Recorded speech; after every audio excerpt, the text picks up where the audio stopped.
Hi everybody, it's me Rich. How's it going? Are you ready to get a little fretting hand workout in, stretch those fingers and challenge yourself with some new technique? Because that's what I have on tap for today. I want to show you just a short little piece that will really help to expand your playing and get you comfortable working with some slightly more difficult fingering positions. So what we're going to work on today is the preacher-teacher section of the song And You and I by Yes. And this is a good song for you to learn because it's going to introduce you to a more advanced style of playing where you're combining single note phrases with rhythm. And in that way it's kind of moving you towards almost like a classical guitar technique. Or really what I would liken it to is the Carter family style of bluegrass playing, where you're playing a melody on the downbeat while you're strumming on the backbeat. Now for this particular passage, you really want to focus on stretching your fingers out while you're playing the melody, while at the same time holding down the chords with your other fingers. And this technique may seem a little unnatural at first, but you work at it with repetition and muscle memory, and you'll see it will come to you pretty quickly.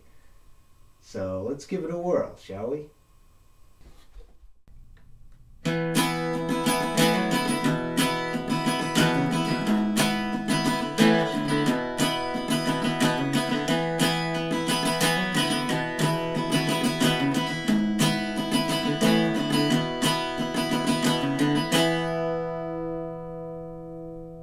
Alright, so what's going on here? Well, the phrase is built off an E5 chord, and I believe in the original way it's voiced like this, which leaves your ring finger free to play individual notes. But I'm actually making it a little more challenging, and I'm playing it like this. And the reason I'm doing that is the song's originally played with a acoustic 12 string. I don't happen to have one, but I like to get that sound of the doubled high E. In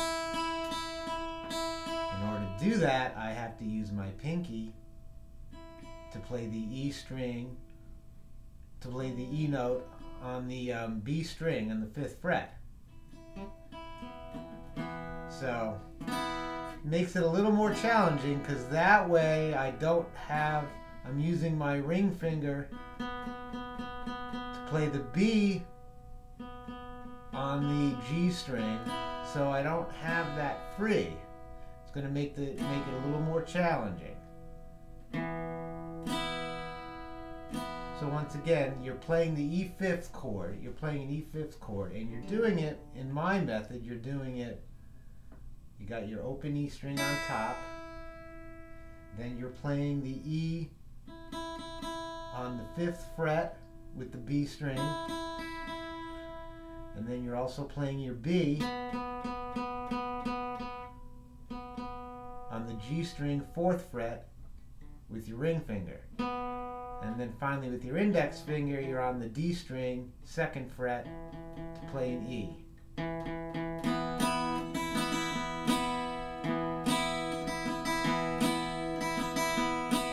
And there's your E5. What the phrase is really built off of. Alright, so the first thing you want to do is get comfortable strumming that E5 chord.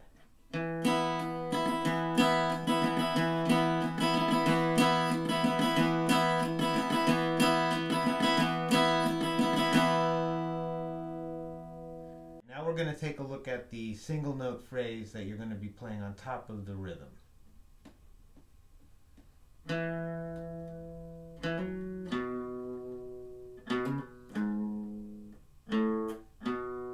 Remember, I'm playing this with just my index finger and my middle finger because my ring finger and pinky are holding down the rhythm. Alright, so you start off on the D string 2nd fret, that's your E, hammer up to the F sharp, 4th fret on the D string, then you drop down to the A string, 2nd fret, that's your B, hammer up to the 4th fret and release, that's your C sharp, go to the E string, 4th fret, that's your G sharp, open A, B,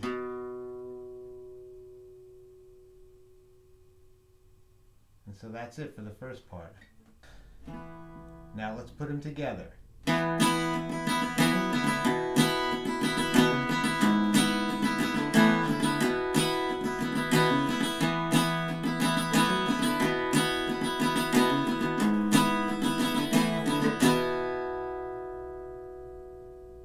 The next part gets a little tricky as the notes change a bit, we throw in a few chord changes, and then it all modulates into a minor chord progression as we move to the next part of the song. The chords themselves that get added to the mix here are pretty simple. It's just your basic A major chord on the 2nd fret that you're going to be playing as you hit your open A string. Then on the same fret, an F sharp minor 7th chord that you hit as you play that F sharp note on the E string. So as I say, the chords themselves are pretty simple, but the trick here is executing the chord changes while at the same time you're playing the melody line with your index and middle fingers. Then at the end, you switch it up to that C sharp minor, F sharp minor, G sharp minor chord progression, which you're just going to play using your basic minor bar chord shapes, your A minor and E minor bar chord shapes, like so.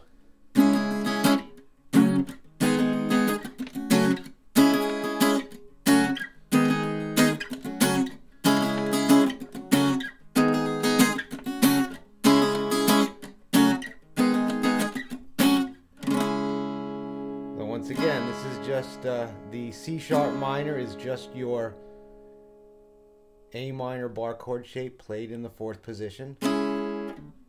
The F sharp minor is the E minor bar chord shape played in the 2nd position. And the G sharp minor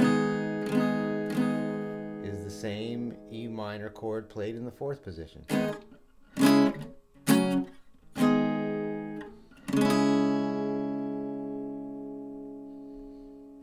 And now we add our chords back into the mix.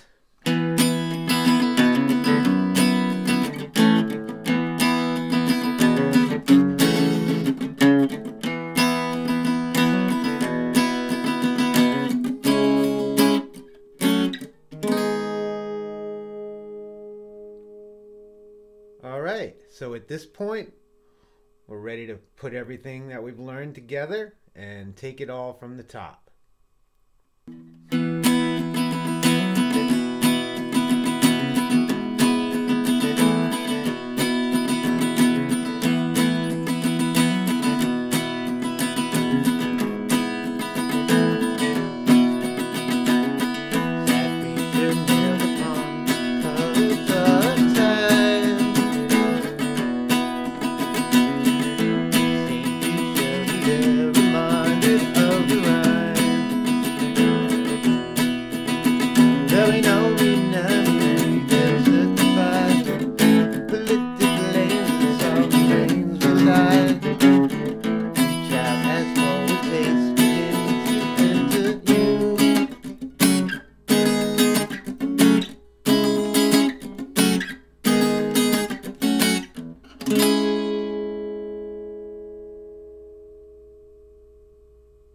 Alright, that's it for today.